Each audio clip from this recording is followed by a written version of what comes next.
მოგესალმებით, საღამო მშვიდობისა, ეს ლურჯი ვაშლია. მე მისი წამყვანი არსენ გვენეტაძე გავხართ. ეს მეორე გადაცემაა, რატომ ლურჯი ვაშლი? ამაზე ვთქვით, მაგრამ კლავაც ვიტყვით. გადაცემის ავტორებს უნდათ რომ ის იყოს გამორჩეული. მსგავსი რომ არ ყოფილა ჩვენს სატელევიზიო სივრცეში. არა, უკაცრავად უკვე იყო ერთხელ და ისიც გადაცემა ლურჯი ვაშლი პირველად. და დღეს გადაცემაში ვნახავთ. ძალიან მინდოდა რომ ეს ჩემი სურვილი შემესრულებინა, მე ნახავ როგორი იყო ეს დედა, როგორ გამოიყურებოდა, ვგავდი, არ ვგავდი, რანაირი იყო. აი ეს მაინტერესებდა ძალიან.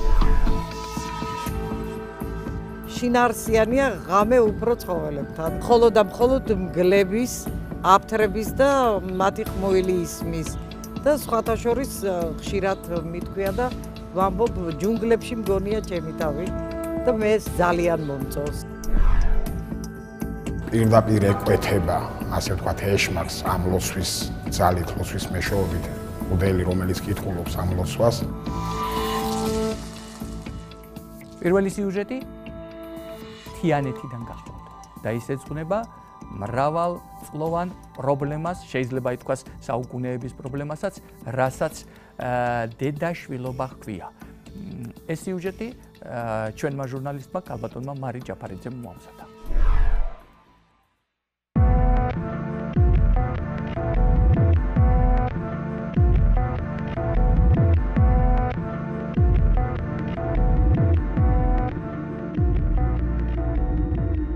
ჩემო საყვარელო, ყველაფერს ჩავწერ ახლა სიმართლეს და დაე ჩემმა შვილმა განაჩენი თვითონ გამომიტანოს უბედურ დედას. 60 მანეთი მქონდა ხელფასი. ისევ ძმასთან ვცხოვრობდი. პარკს გავწდი და დაბლა მტკვრისკენ დავეშვი. დავიღალე. ძიმე იყო ჩემი უიღბლო გოგონა. შენ გეძინა, მე ჩაგჩურჩულებდი. კარგია რომ გძინავს, ვერ გაიგებ დედა როგორ გადაგაგდებს წყალში მეთქი. თან ვტიროდი და გკოცნიდი. ტუბდისპანსერში გადამიყვანეს. ექიმთან ვიყავი და მითხრა, შენი მორჩენა არ შეიძლება. ბავშვი მაინც მოგიკვდება და გააშვილეო. არა მეთქი, რა ქთამი გაიღო დღესაც არ ვიცი. ერთ დღეს ექიმმა მითხრა, რას გაჯიქდი, ხომ იცი მძიმე ავადმყოფი ხარ, მიეცი ბავშვი ის მაინც გადარჩესო. დავფიქრდი. მე სიკვდილი მიწერია და დაე იმანი ცოცხლოს. დაე ჩემს უბედურებაზე ვიღაცა მიბედნიეროს მეთქი. გავიმეტე ჩემი ობოლი გოგო და გაშულებას დავთანხმდი. უკანასკნელად მოგიყვანეს. ხელიდან წავგლიჯე ბავშვი და ბურჩი ჩავიკარი. ბავშვმა ყელზე ხელები შემომაჭდო და დადა სიძახდა. გრძნობდა რომ დედას სამუდამოდ ემშვიდობებოდა. არ ყოფილ ვარ განწირული, სველი პლევრიტი მქონდა. 4 წლის განმავლობაში ბორჯომში, აბასთუმანში, ყირიმში მატარეს და განვიკურნე. მაროსთან მივედი რამდენჯერმე და ვკითხე შენი ასავალ-დასავალი. არ მითხრა, არ ვიციო. შემძულდა რუსთავი. ჩემო ინგა, შენ ახლა ნატო გქვია. სად ხარ შედედა მკვდარო? ვინ ხარობს დედიკო შენი თან როგორ ხარ დედი? მეზობლები მეტყოდნენ ხოლმე. ნუ დარდობ, თუ ის ცოცხალია და შეგნებული აუცილებლად მოგძებნისო. შენი განცხადება ვნახეთ ჟურნალში 17 მარტს. 18-ში კი ჩემი დადადიშვილი მოვიდნენ. გიჟივით ვიყავი. თავს გაუფრთხილდი დედიკო. ამ ბოლო ფურცლებს ცრემლით ვწერ, მაგრამ ამ ცრემლებმა შენი და შენი ქმარშვილისთვის განკუთვნილი დარდი და ვარამი თან წაიყოლოს. ჩემო დედითაც და მამითაც ობოლო შვილო. ღმერთს სიკვდილს ვეხვეწებოდი. ახლა აღარ მინდა სიკვდილი სანამ არ გნახავ. დედის ალალი გული და ყოლია შვილო. გინდა დედა დაარწმუნო რომ ყველაფერი გადახარშე. არა დედი არა, დედას ვერ მოატყუებ. ასეთ რამეს არ ივიწყებს არავინ. შენს გულსაც შეჰპარვია დედიკო ტკივილი. გულს გაუფრთხილდი დედი გულს. ასე მგონია ისევ გარიყული ხარ ჩემო გოგო. შენ მითხარი მე 40 წელი სხვას ვეძახდი დედასო. მეც 40 წელი ნატოს არ ვიძახდი. ინგას ვუხმობდი და მეც მიჭირს. შენ შემოგევლოს დედის სიცოცხლე. შენ არაფერი გეტკინოს. ისევ შენმა დედა მატაროს შენი ტკივილები. რა ვქნა, როგორ მოვიქცე? სულ მინდა გელაპარაკო, მინდა შენი ხმა მესმოდეს. ჩემო ნატო, რაღა დავწერო. რითი გაგიხარო დაჩაგრული გული. კარგად მეყოლე ჩემო ლამაზო გოგონავ. რამდენი წლისაც უნდა იყო, მაინც პატარა ხარ ჩემთვის. კოცნი მრავალს, დედა.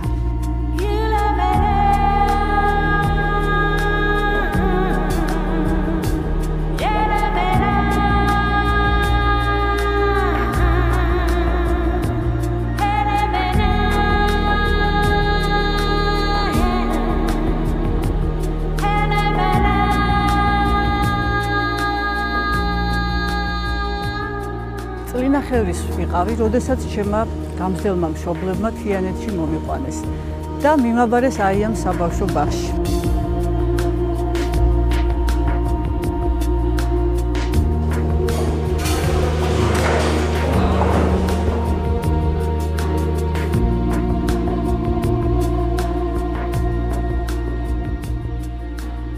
ჩემი უდარდელი ბავშვობა მე-6 კლასამდე გაგრძელდა.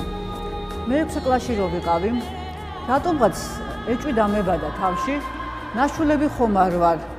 ჩემ კლასელებს ყავთ მშობლები, რომლებიც ასაკით პატარები არიან ჩემ მშობლებთან შედარებით. ვარ მარტო და არა მყავს ძმა, არა მყავს. ერთ დღესაც წავაწყდი ჩემ ნამდვილ დაბადების მოწმობას და ხელწერილს, რომელსაც წერდა ჩემი ბიოლოგიური დედა და წერდა რომ პრეტენზია არ ექნებოდა ჩემი პოვნის შემთხვევაში. ეს რა თქმა უნდა ჩემ ცხოვრებაში მოწმენდილი ცაზე მეხის გავარდნასავით იყო. ყველანაირად ვეცადე რომ ეს ჩემი თავი შემენიღბა და დავხვედრილიყავი ჩვეულებრივად მშობლებს სახლში. ასეც გავაკეთე. ჩემი გამზრდელი დედა 30 წლის ოქტომბერი მაშინ გარდაიცვალა. ყველაფრისთვის დიდ მადლობას გიხდი. დიდი მადლიერი ვარ თქვენი, როგორი ზრუნველი მშობლებიც იყავით.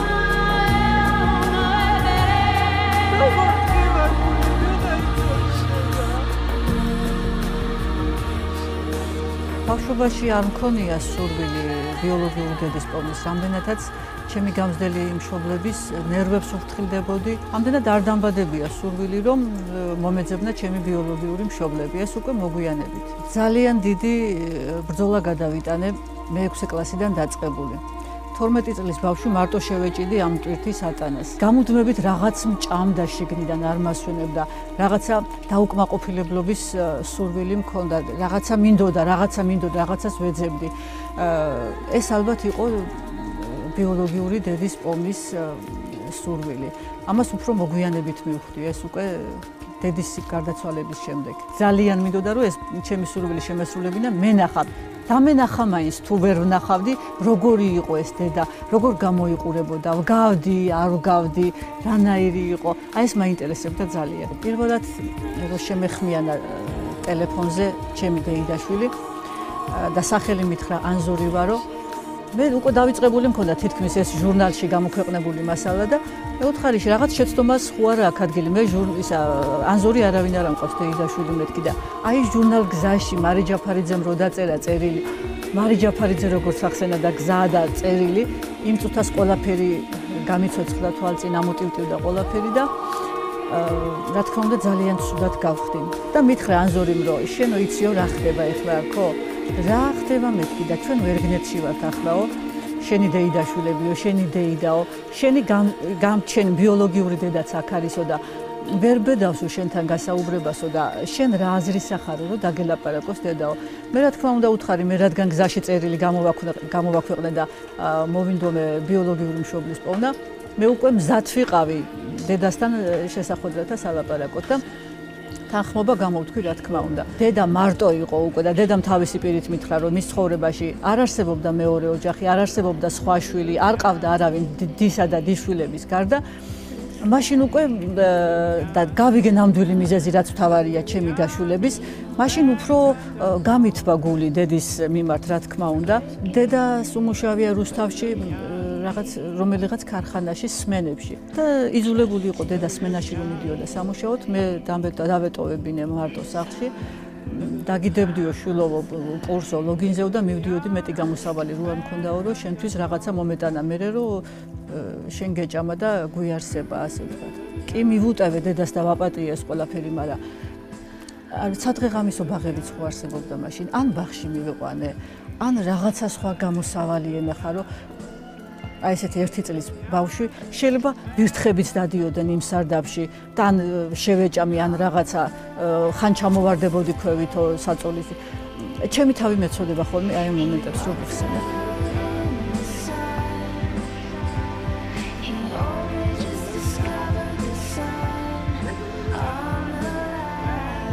დედას ვერ ვეძახი და დღესაც დედას ძალიან ტკივა გული ჩემ ბიოლოგიურ დედას რომ ვერ ვეძახი. რა ვქნა, მე დედათ მიმაჩნდა მთელი 40 წლის მანძილზე ჩემი გამზრდელი დედა. 2010 წლის მერე მე დედას აღარ შევხვედრი ვარ, აგერ უკვე 5 წელი გავიდა, რადგან ის ცხოვრობს ზნაურის რაიონის სოფელ თიღვაში.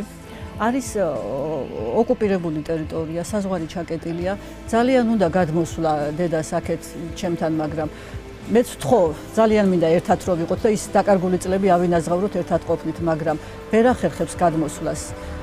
გადმოსვლა რო შეეძლოს, ჩემზე ბედნიერი ადამიანი ალბათ არავინ არ იქნებოდა. დედა რო კვდებოდა გამზრდელი დედა მთხოვა, შვილო ისე წამიყვანა ამ ქვეყნიდანო, რომ გული დაარხეინებული არ გამატანოოდა. მამაო ძალიან კარგი პიროვნება არისო და შენო მე ჩემი სიკვდილის მერე მარტო არ დატოვოდა. ჩამოსული ვარ ჩემი გამზრდელი მამის გულისთვის აქ რომ მარტო უპატრონოთ არ იყოს. აქვე ვიშოვე სამუშაო, აქვე მყავს ბაღისა და სკოლის მეგობრები, აქ არიან ჩემი ახლობელი ადამიანები, მეგობრები, ნათესავები. როგორ ახარ? არა. ქშია, ხო არ ქშია? არა. ან წყურია, წყალი ხო არ გინდა? არა. კამფეტი? კამფეტი გინდა?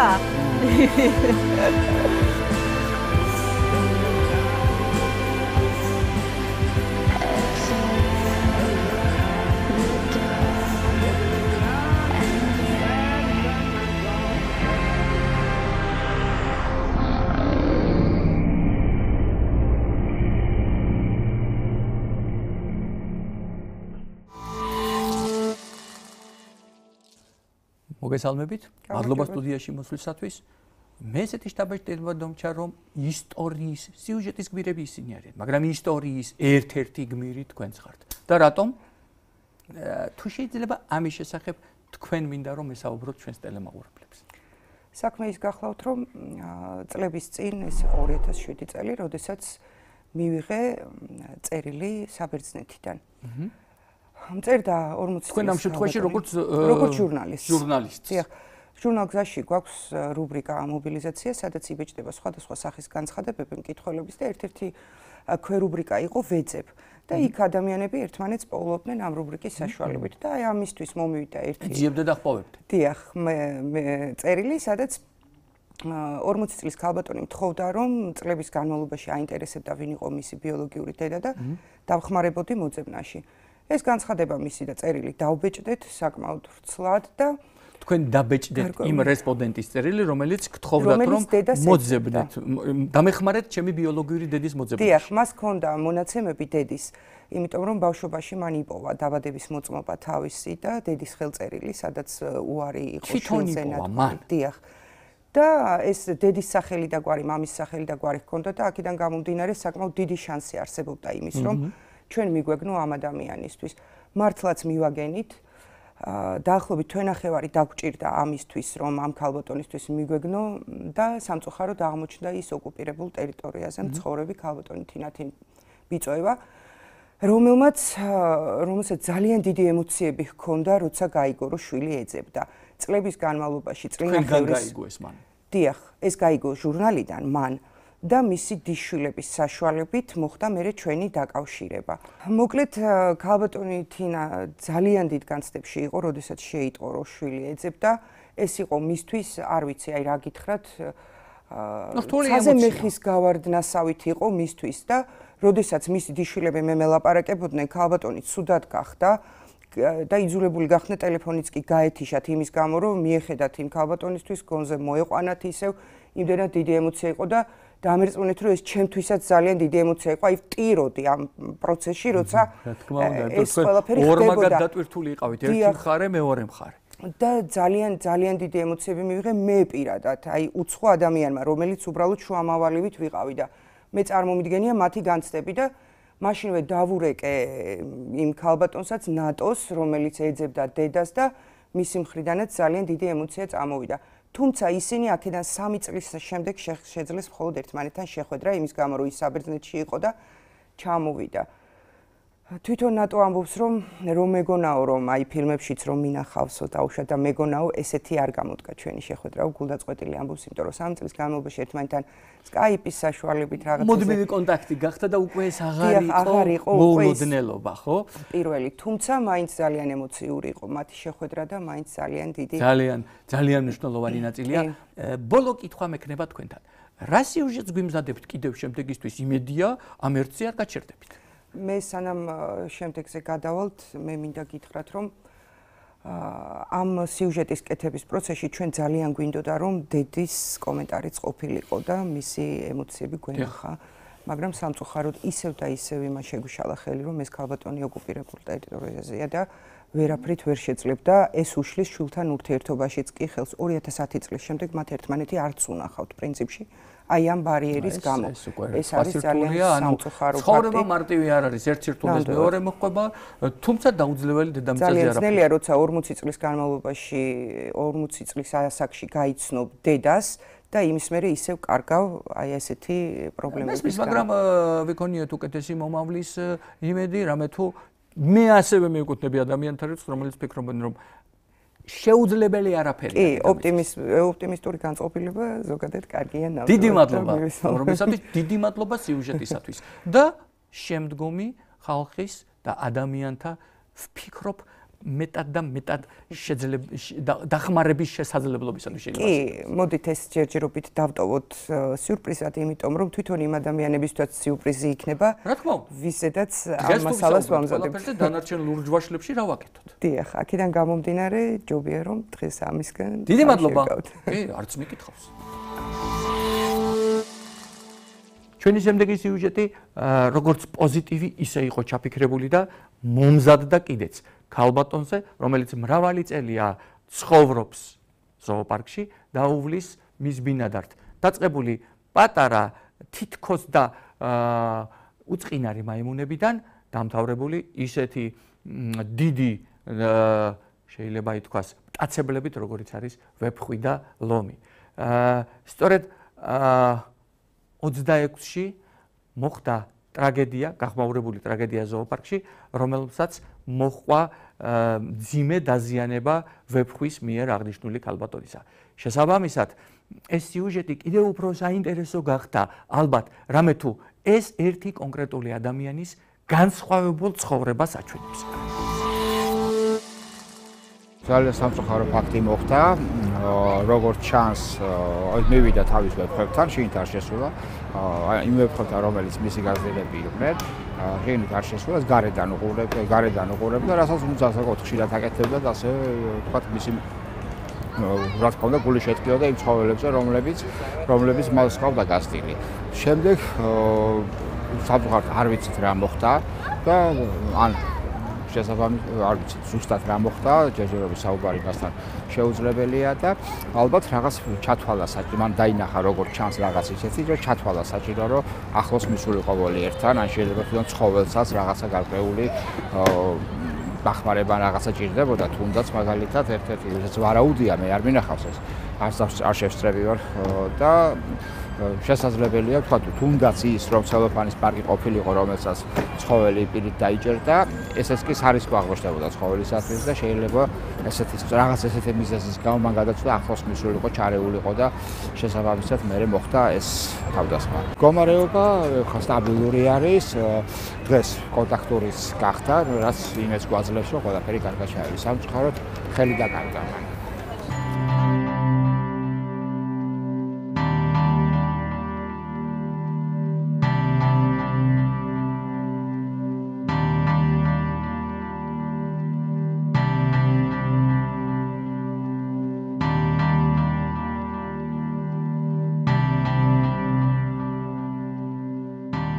მაქვს ჩემი საკუთარი სახლი, მაგრამ მაინც ცხოვრობ აქ ცხოველების გვერდით. 26 წელია ცხოვრობ ზოოპარკში. ჩემი სახლიც ეს არის და ჩემი ცხოვრება აქდევს. ხორცი და ხაჭო ერთად მელაკუდასთვის. მე ახლა მელაკუდას და მარტას უნდა ვაჭამო საჭმელი მაიმუნს. რაო მარტა, გოგო? შენ მოგშივდა გოგო, მოდი მელაკუდა, მოდი პამპერსიც მოვიფიქრეთ ადრე, ჩასაცმელებს ვაცმევდი, მაგრამ ხშირად მიწევდა მისი გამოცვლა. ძალიან ცოტა მძინავს, 4 საათი მაინც. ჯობია მე არ დავიძინო, ვინმე მამად ყვება ჩაუგდო. გაზრდილი მყავს სპილო, ბეგემოტი, მაიმუნები, ვეფხვები, ლომები,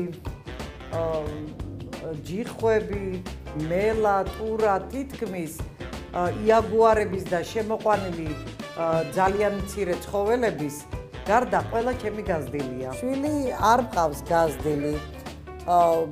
2 თვის ასაკში დამეღუპა. გადავწყვიტე რომ მთელი ცხოვრება მიმეძღვნა ცხოველებისთვის. მე სამედიცინო დავამთავრე. შემდეგ მსუბუქი მრეწველობა, ეს პროფესია ჩემში ისე გაჯდა, რომ თვალდახუჭული ვიცი რომელ ცხოველს სად როდის, რა უჭირს და როგორ უნდა დახმარება ან მარტა ეხლა მაიმუნო. ევა გავანებიბრე და ახლა აღარ მიჯერებს. როგორც კი ჯამი შეუდგავ წყალს, მიყირავებს და აქცევს. მაგრამ ისე ევას ძალიან უყვარვა, ძალიან კაი გოგოა. დახატული გოგოები. ნატუკა, შენ რატო არ მოდიხარ? მოდი ნატუკა შენ. ერთმანეთს ეჯიბრებიან. არა მე მომეფერი, არა მეო. პატარებიც რო იყვნენ, ასეთები იყვნენ ზუსტად. ირალი, ჩემი დახატული გოგოები. მაკონუკა? ნატუკა? აი შენ. აი, არ წაართვა მაგას, აი შენ. მიხაილ. ეს არის ადამიანის მსგავსი მაიმუნი გიბონი, რომელმაც წლების წინ თვალზე მიკბინა. დამიზიანა თვალი, მაგრამ მაინც შევრიგდით ჩვენ, არა მაუგლი. კარგი ბიჭი. როდესაც ნანის უმზადებდი, ადუღებული წყალი ესხმება ნანის, მინუტა შემთხვევით გამომითიშა. მაიმუნს რომ არ დასხმოდა ეს, ხელი შეუშვირე და ჩემი ხელი დავიწვი, იმის გამო რომ მაიმუნებს ცოტა ძნელად უხორცდებათ. ესენიც ძალიან პატარები იყვნენ, როცა მოიყვანეს ტყიდან, დედა მოუკლეს. ვაკუშას ვაკუშა იმიტომ დავარქვი, ვაკეში ერთმა ბიჭმა გოგოს მიუყვანა დაბადების დღეზე, ძალიან პატარა, 2 თვის. გოგო ქუჩაში გამოაგდო და პატრულმა მოგიყვანა. იცეკვე, აბა იცეკვე, ბალახი უნდა მოგცე, მალკა, მიდი იცეკვე, მიდი, კარგი გოგო, ვინ არის? ამას ყავდა მეწყვილე, რომელიც შვილი რო ეყოლა, ჩქარა გარდაიცვალა. და ის ისეთი ცელქი და ისეთი საყვარელი იყო, რომ აი თითქმის ერთხელ როცა შევედი შიგნით, საჭმელს უმზადებდი, მოისურვა რატომღაც ჩემი თავზე აღვანა, დაჯდომა ზურგზე. ჩამოდახარა ცალი ფეხი, მომხვია ხორთუმი ფეხზე და მე სხვა გზა არ მქონდა, უნდა შემომჯდარიყავი, თორე ფეხს მომტეხავდა. და ასე მატარა იმდენ ხანს, სანამ თვითონ არ მოესურვა რომ ჩამოსულიყავი ქვემოთ. ერთმანეთს ასწრებენ რომ არა მე მომეფეროსო. ორივეს მოგეფერებით, ორივეს, კარგი ბიჭი ვინა.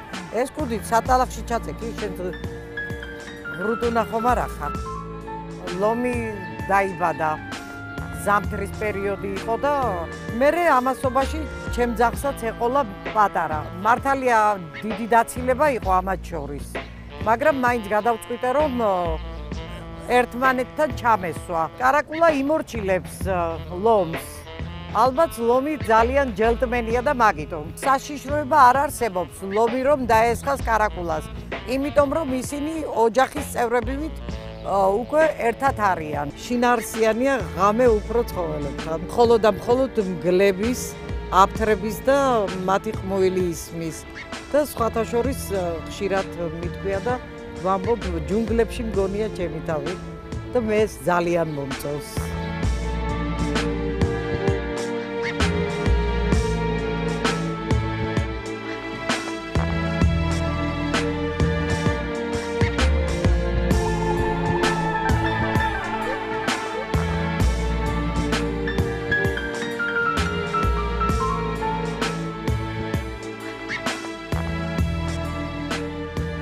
ამელია, კორინა და კორადო. ბიჭს კორადო დავარქვით. სამივეს ყლზე იწყებოდა მათი სახელები. თეთრი ვეფხვები, 10 ბოკვერი დაიბადა. და 10-ვე 2 მხოლოდ და მხოლოდ იმ 12-ს არ ვათვლი, იმიტომ რომ ის 2 დედამ გაზარდა. დანარჩენი გავზარდე მე 10. და ამათთან ერთად გაიზარდა მაიმუნი ევა. და ძალიან მეგობრობდნენ. ისე ეთამაშებოდნენ ერთმანეთს, როგორც აი თვითონ თამაშობენ ერთმანეთთან. არა პატარა, რა ჩემი ლამაზი. ეს მე ძალიან დიდ სიამოვნებას მანიჭებს, რომ მე აი აქ ცხოვრობ. ვცხოვრობ იმ ისეთი მეზობლები მყავს, რომლებიც არ იჩხუბებენ. შეიძლება გამოვიდეს, მაგრამ ამით მერე რა, მაგრამ ეს თუმცა ესეთი შემთხვევები არ ხდება, რომ ცხოველი გარეთ გამოვიდეს. არის სიწყნარე, მხოლოდ მარტო ცხოველების ხმა ისმის და ხშირად ჯუნგლებში მგონია ჩემი თავი. ადამიანებთან დიდად ურთიერთობა არ მაქვს, არ მიყვარს ხალხთან ურთიერთობა. ზოგადად ვიძახი ამას, თორემ მეგობრობ ბევრთან. უბრალოდ ძალიან ბევრი დაუნახავი ცხოვრება გავიარე ხალხთან ერთად და ამიტომ გადავწყვიტე, რომ მეცხოვრა ისეთ სულიერ ცხოველებთან, როგორიც ესენი არიან და არც ტკივილი და არც მიუხედავად იმისა, კბენაც მწარე იციან ყველაფერი, მაგრამ ეს ჩემთვის არაფერს არ ნიშნავს. ხანდახან ცოტა ფანტაზიორიც ვარ და მიყვარდა ხატვა ქცევაში, ჩემს ხასიათში, რომ აი ამას გავაკეთებ, ასე ვიქნები. მაგალითად ხშირად მithქვია, რომ გალიას არ დავაწესებდი მე, რომ ძალიან დიდი ფული მქონდეს. აუცილებლად ყველა ცხოველს თავის ქვეყანაში დავაბრუნებდი და მეც მათთან ერთად ტყეში ვიცხოვრობდი.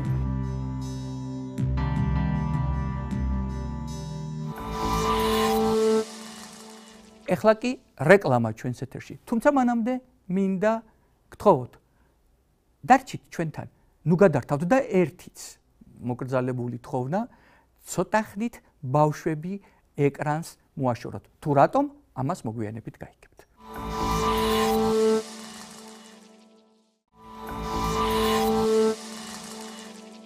ეხლა ჩვენს ეთერში ლურჯ ვაშლში შეიძლება ითქვას ექსკლუზიური დოკუმენტური კადრები იქნება. თუმცა კიდევ ერთხელ მინდა პატივისცემითა და მოწიწებით გთხოვოთ მშობლებს, ბავშვები ცოტა ხნით ეკრანიდან გავარდნით. ხრალი, ფილტრი, ამპარტავა, ორი კიდე და ორი.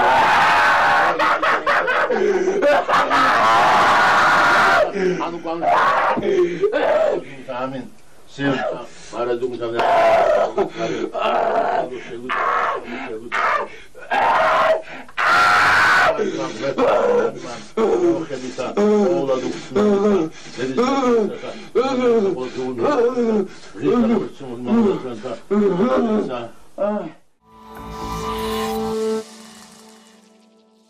ჩვენთან სტუდიაშია ჟურნალისტი თია ხურცილავა, რომელმაც შემდეგი სიუჟეტი მოამზადა. თუ შეიძლება თეა სიუჟეტის დაწყებამდე უთხრათ ჩვენს მაყურებელს, რა მკიფიცხათ ამ სიუჟეტის მომზადებისათვის, ან რა განცდები გქონდათ მისი მომზადებისა და შემდეგ მზა სიუჟეტის ნახვისას. მე გახლავართ პარალელურად ჟურნალ-ქსის ჟურნალისტი და მქონდა ამაზე მქონდა ადრე სტატია მომზადებული ამ თემასთან დაკავშირებით.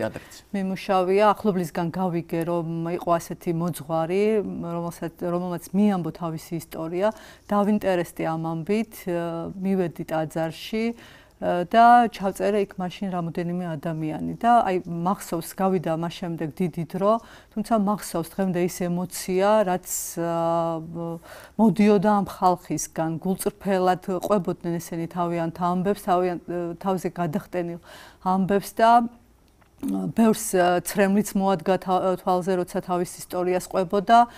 შემდეგ შევხვდი მე პირადად მამას სოგრატს, ალბათ 1 საათი ვისაუბრეთ ჩვენ და ძალიან ემოციებით წამოვედი მე მისგან და როცა სიუჟეტის მომზადების საკითხი დადგა, შევთავაზე, რომ ამ თემაზე გავაკეთებდი მასალას.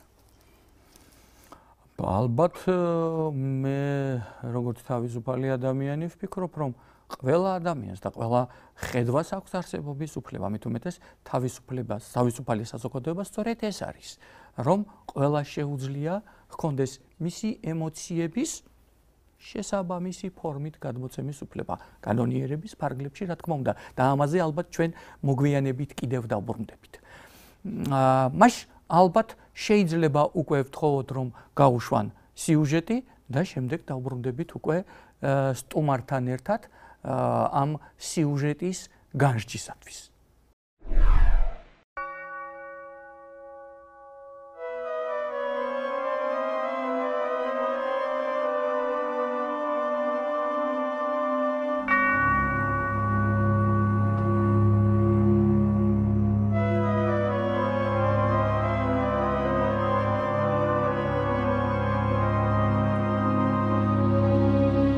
მამა სოკრატის ლოცვას საოცარი ძალა აქვს. მამა სოკრატი მთლიანად მადლია. იქიდან მოდის სიხარული, სიმშვიდე.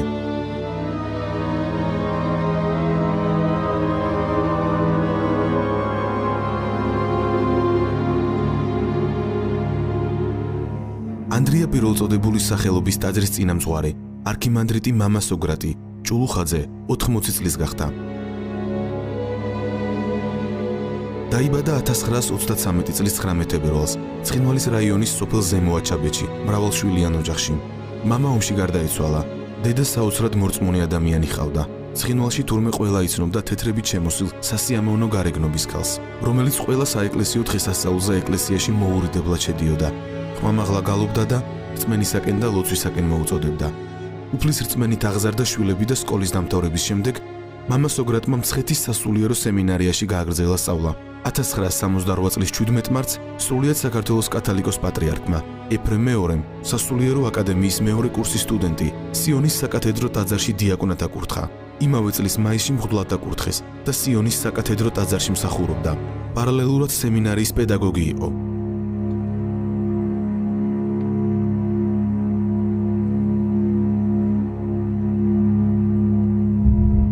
ფსიქიკური აშლილობა მქონდა ძალიან საშინელი, ადამიანთან დადგომას. ამხანაგი იყო ვინმე გინდა ოჯახის წევრი, ვერ ვიტანდი რა. ამ ეზოში საერთოდ ბუნების კანონები არ ვრცელდება. აქ ყოველდღიურად იმდენი სასწაული აღესრულება, რომ თითქმის ჩაწერაც შეუძლებელია. ამ ლოცვის მადლი საკუთარ თავზეც გამოვცადე მე წლების წინ ქიმიოთერაპიის ფონზე მქონდა ორმხრივი ტოტალური პნევმონია დადასტურებული კომპიუტერული ტომოგრაფიით. მდგომარეობა საკმაოდ მძიმე იყო, პროგნოზი უიმედო იყო და როცა უკვე ყველანაირი იმედი გადაწურული იყო, სწორედ ამ დროს მამაოს ლოცვით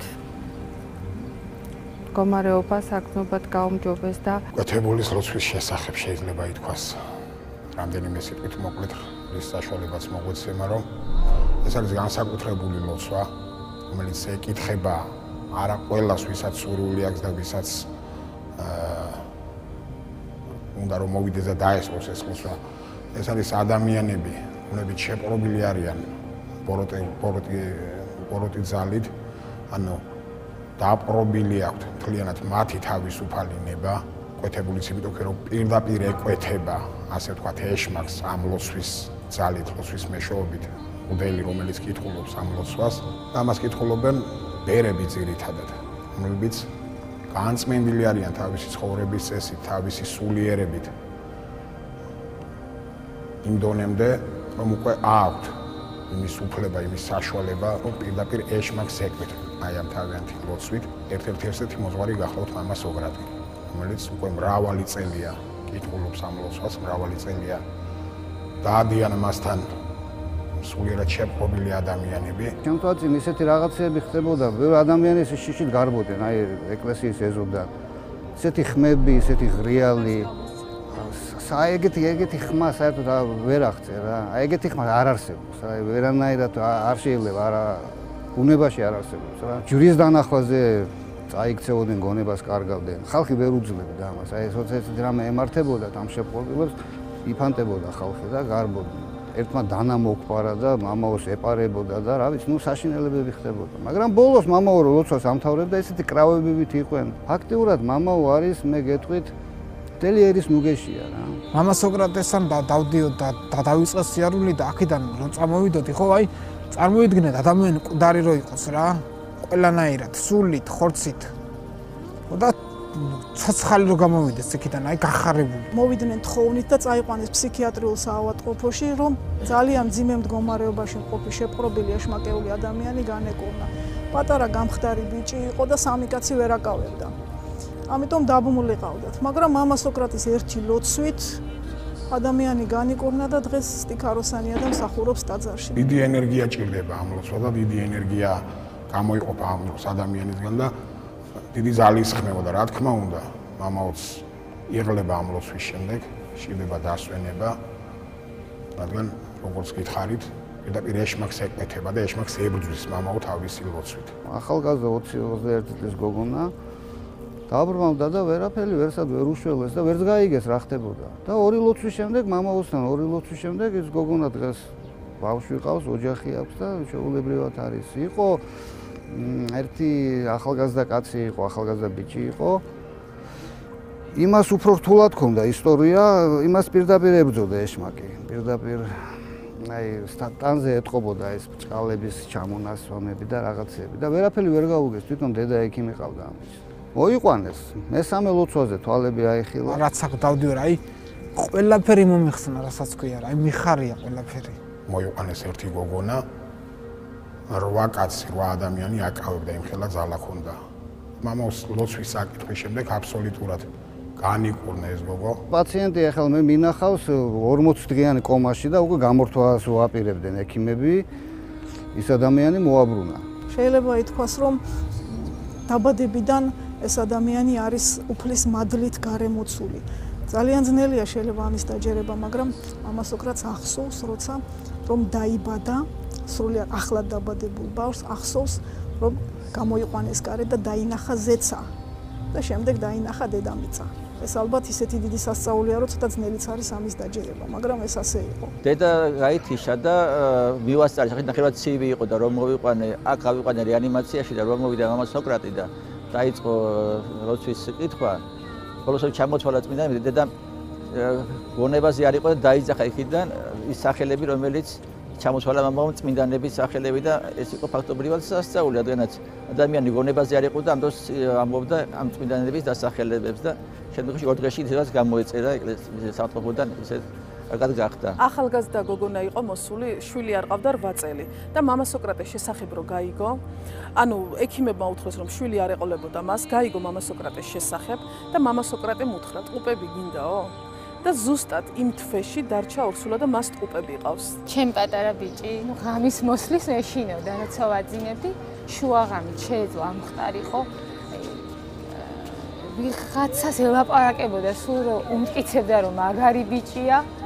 არაფერს მუდამიშავებ და აი გარბოდა, გარეთ ვერ ვაღვიძებდით. იმ დღიდან როგორც კი დავიწყეთ აქ სიარული ლოცვებზე, დავითი დღეს კარგად არის, ღამე მშვიდად ძინავს. მამა სოკრატე გავიცანი 20 წლის წინ. ეს იყო ჩემთვის ყველაზე მძიმე პერიოდი, რადგანაც გადამეცვალა მეუღლე და მართლა უნდა ვთქვა, რომ რაც შევძელი და რაც გავაკეთე, ყველაფერი იყო მამა სოკრატის ძალით და უფლის ნებით. გამაძლებინა და შემაძლებინა, რომ გამეზარდა ჩემი შვილები და ჩემი სახეც და ჩემი პიროვნებაც საზოგადოებაში რაღაცა ადგილი დამეკავებინა. ჩემს მეგობარს შვილიშვილი გაურკვეველი მიზეზის გამო გაუხდა ავად, მოკლედ სისხლის ფორმულაში ჰქონდა ცვლილებები, მიუხედავად იმისა, რომ უამრავი პატრონი და მთელი არმია ყავდა ამ ბავშვს, იყო მოუნაცვლავი, რაღაცა ძალამ მე გამაბედინა, მათქმევინა, რომ ბავშვი უნდა მონაცვლულიყო. შაბათს წირვის შემდეგ მამა სოკრატეს ვთხოვე, წავიყვანე საავადმყოფოში. ეს ბავშვი მოინაცვლა. დაახლოებით 2 დღეში აბსოლუტურად ყოველგვარი მედიკამენტოზური ჩარევის გარეშე მისი მდგომარეობა გაუმჯობესდა კი არა, საერთოდ აი ნორმაში ჩადგა ყველაფერი. მოვყევი საშინელ ავარიაში, ავარიამდეც 1 კვირით ადრე მამამ თითქოს გამავრთხილა, აი ძალიან ბევრს მოძრავ, ძალიან ბევრს დადიხარ. რამოდენიმე დღით ადრე გამავრთხილა, ასე რომ ვთქვათ, მამამ. ქუთაისიდან გადმომიყვანეს ინგოროყვას კლინიკაში. იმდენად იყო ეს მალები დამტრეული, რომ ოპერაციის გაკეთების საშიშროებაც იყო, ესე იგი ვერ გაკეთების საშიშროებაც იყო. 3 თვის მერე რომ გადამიღეს ისევ რენტგენი, კითხულობდნენ, სად ქონდა ამ ადამიანს მოტეხილეობა იმდენად ყველაფერი კარგად იყო შემდეგში. ჯერ არ უნდა ეს ყველაფერი მამავს ლოცვება მოახდინა, ეს ასწავლი.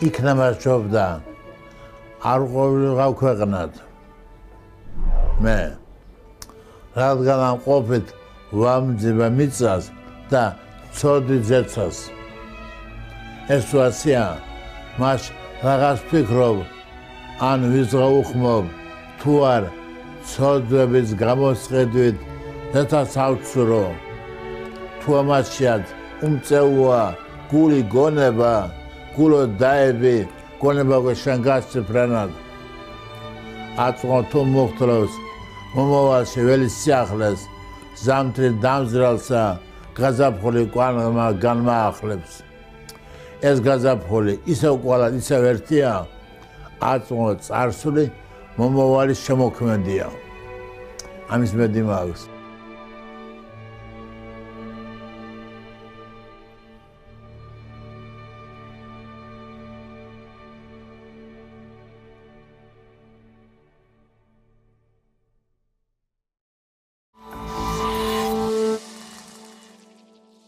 მაშასე დაპირებული სტუმარი სიუჟეტის შემდეგ.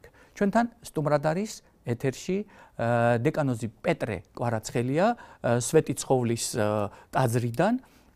მოგესალმებით, დიდი სიამოვნებითა და პატივისცემით და გეტყვით მადლობას მობრძანებისათვის. ჩვენთან ლურჯ ვაშლში გადაცემაში შეიძლება ითქვას, რომ თქვენ პირველი სასულიერო პირი ხართ, რასაც სიამოვნებით გილოცავთ. გისურვებ წარმატებებს, ჩემთვის ძალიან დიდი პატივია, თუ პირველი ვარ. დაუბრუნდეთ თემას და სიუჟეტს. პირველ რიგში მინდა ვთქვა, რომ თემას არ აქვს ზოგადად ორი კუთხე, მას აქვს ერთი კუთხე, თუ ჩვენ ჭეშმარიტებაზე ვსაუბრობთ, ორი ურთიერთგამომრიცხავი ჭეშმარიტება არ არსებობს, ჭეშმარიტება ერთია. და აქედან გამომდინარე მაქვს, რა თქმა უნდა, ჩემი პოზიცია და გარდა იმისა, რომ მაქვს ჩემი სუბიექტური აზრი და პოზიცია, აუცილებლად ეს პოზიცია არის დაფუძნებული წმინდა მამათა სწავლებაზე, გამოცდილებაზე და იმ ღირებულებებზე, რასაც პირველი საუკუნიდან მოყოლებული დღემდე ასწავლის სამოციქულო ეკლესია. მე მივესალმები ზოგადად ყველა პროგრესულ, ყველა კარგ, ყველა დადებით წამოწყებას, მით უფრო თუ ის წამოწყება ადამიანის სულის გადარჩენასთან არის დაკავშირებული. ჩვენ ვთვლით, რომ ჩვენს ეკლესიას დღეს აქვს ძალიან ისეთი აქტუალური გამოცდილება აკვეთებულის კითხვისა და ძალიან აქტუალურია ეს საზოგადოებაში იმდენად რამდენადაც ადამიანები ყოველთვის ეძებენ სასწაულს. და როცა ჩვენ ვსაუბრობთ რწმენაზე, ჩვენ აუცილებლად უნდა დავსვათ შეკითხვა, რისი რწმენა? შეიძლება ადამიანს ჰქონდეს რწმენა, მაგრამ ის რწმენა იყოს ძალიან არასწორი, ძალიან არაადეკვატური და მაგალითად შეიძლება მას სწამდეს უფრო ღმერთში საკუთარი თავის, ვიდრე საკუთარ თავში ღმერთის. ეს ერთი. მეორე, შეიძლება ადამიანს სწამდეს თქვათ ძალიან პრიმიტიულს საყოფა ცხოვრებას გეტყვით. რა თქმა უნდა, იმიტომ რომ ჩვენ გასაგები უნდა იყოს. როცა ადამიანს თქვათ გადაორბენს კატა და აქვს ადამიანს რწმენა მაგის მისთვის არის ძალიან მძიმე, ძალიან მტკივნეული. ეს არის ტრადიციაზე დაფუძნებული რწმენა. ამიტომ როდესაც ფულს რო არ გასწავთ. რა თქმა უნდა და ასე შემდეგ ძალიან ბევრი თქვათ არასწორი რწმენა და არასწორი მიდგომები რომელიც გონიათ ზოგჯერ ადამიანებს რომ გარკვეულ კავშირშია რაღაც რელიგიურ რწმენებთან სინამდვილეში მას როგორც მე კიდევ ერთხელ თქვენგან სწორად თუ მესმის მას არავითარი კავშირი არ აქვს კატის გადარბენას მართლმადიდებელი თუ გინდა არა მართლმადიდებელი და კიდევ ერთხელ მინდა მე ხშირად საუბრობ ხოლმე ტელევიზიით თუ პრესის მეშვეობით ჩვენ შევიცვალეთ ადამიანები რეალობაში ერთად იცვლებიან ადამიანები მაგრამ რწმენა არ იცვლება მაცხვარი გვეუბნება დოგვის მარცვლის ოდენა რწმენა თუ გაქვს მთა სიტყვი გადადექიო მთა გადადგებაო დოგვის მარცვალი არის ძალიან უმნიშვნელო მარცვალი წერტილის ოდენაც არ არის უფრო პატარა თუმცა რწმენა ყველაფერზე დიდია ხო ახლა კონკრეტულად ალბათ და იმას ვეთქვი კონკრეტულად მაპატიეთ და როდესაც ადამიანი შეეხო მაცხოვარს იგი განიკურნა და მაცხოვარმა მოციქულებს კითხა ვინ შემეხო და მოციქულმა უპასუხა მოძღვარო იმდენი ადამიანი მომყვებაო გვერდითო და კიდევ მეკითხებითო რამდენი ვინ შემეხო და არაო მე სხვა ძალით შემეხო ვიღაცაო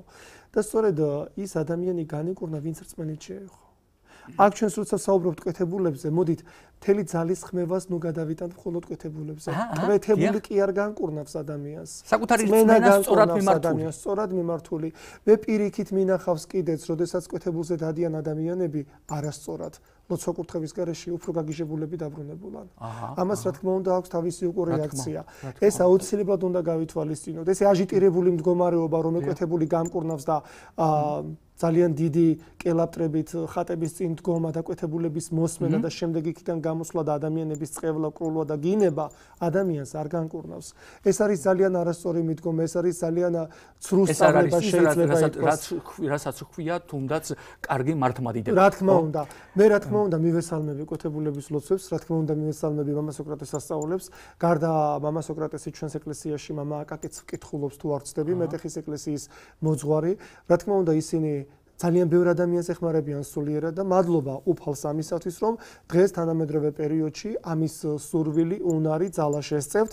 გარდა იმისა, რომ მამა სოკრატე და მამა აკაკი კითხულობენ კვეთებულის ლოცვებს, არსებობს ამის ტრადიცია რუისუბნის ეპარქიაში, სადაც მეუფე იობი კითხულობს მარხვის დაწყების პერიოდში ერთი კვირით ადრე და დამთავრებიდან ერთი კვირით წინ კითხულობს ამ ლოცვებს, მაგრამ თავარი არის ერთი.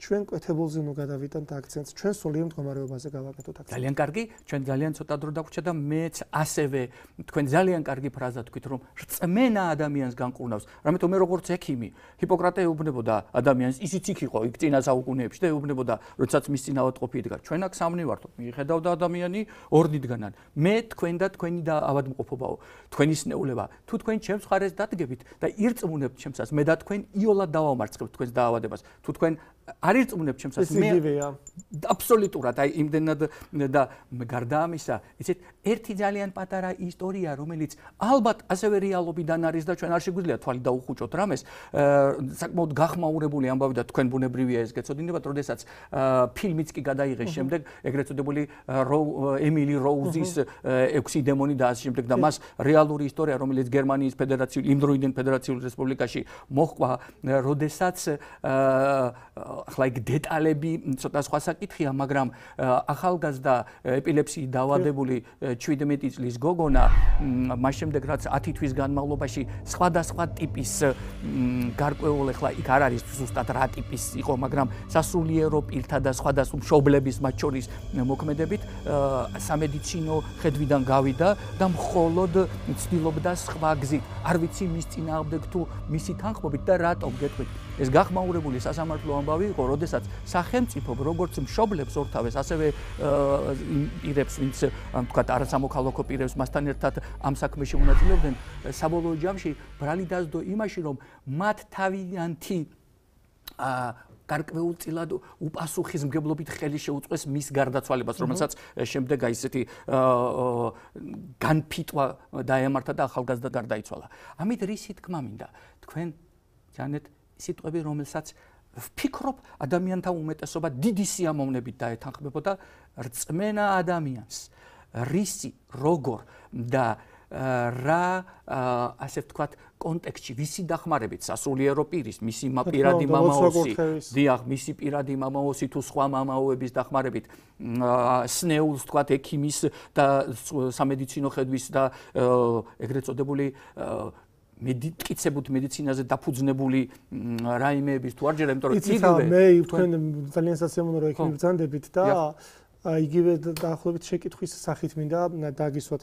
როცა თქვენთან მოვა პაციენტი, თქვათ არ ვიცით მე თქვენ რის ექიმი ბრძანდებით, მე გახლავართ რეპროდუქტოლოგი, ანუ ქალებს შვილოსნობასთან დაკავშირებულ პრობლემებზე. გასაგებია და მოგადგეთ ახლა თქვენ ადამიანი, რომელსაც თქვით თქვათ გული ან კუჭი. ხო ხო ვერ უმკურნალებთ. იგივე მდგომარეობა, როდესაც ადამიანი ფსიქიკურად არ არის ჯანსაღი და ფსიქიკურად შერყეულია რაღაც კუთხით, მე ამის შეურაცხყოფას არ ვაყენებ. რა თქმა უნდა, ხო. ამ შემთხვევაში მოწმის ჩარევით ხდება კვეთებული ლოცვების კითხვა, მაგრამ როცა ადამიანი აბსოლუტურად ჯანსაღია და მხოლოდ იმიტომ მიდის კვეთებულის ლოცვებს, რომ იქნებ სამსახური შოუს ან იქნებ გათხოვდეს, ეს არის ძალიან არასწორი მდგომარეობა და მიდგომა და ამისგან მე მოუწოდებდი ყველა მორწმუნეს თუ არა მორწმუნეს, მით უფრო არა მორწმუნეს, თავი შეეკავოს კვეთებულის ლოცვები, მხოლოდ არ განკურნოს ადამიანს თუ მას რწმენა არ ექნა. ძალიან დიდი მადლობა კიდევ ერთხელ დიდი სიამოვნებით ჩამოგართმევთ. მადლობა. ნახვამდის. ახლა კი დაგემშვიდობებით, ჩვენი დღევანდელი ლურჯი ვაშლი დასრულებულია. ეს უკვე მეორე გადაცემაა. მე სიამოვნებით დაველოდები მესამეს. თქვენ ფეხით არ მივლია ჩემ ცხოვრებაში. არც ვივლი. ეს პატარა ესეთი ისტორია უნდა შევქნა ჩემი ცხოვრებიდან. მე რომ მოგდები, მიტიდო ყველამ ერთად. სიყვარულის დრო, როგორც კი იბადები, მაშინ ეჩდება და როცა ხვალ ამხეყნენ თან მიყოლ.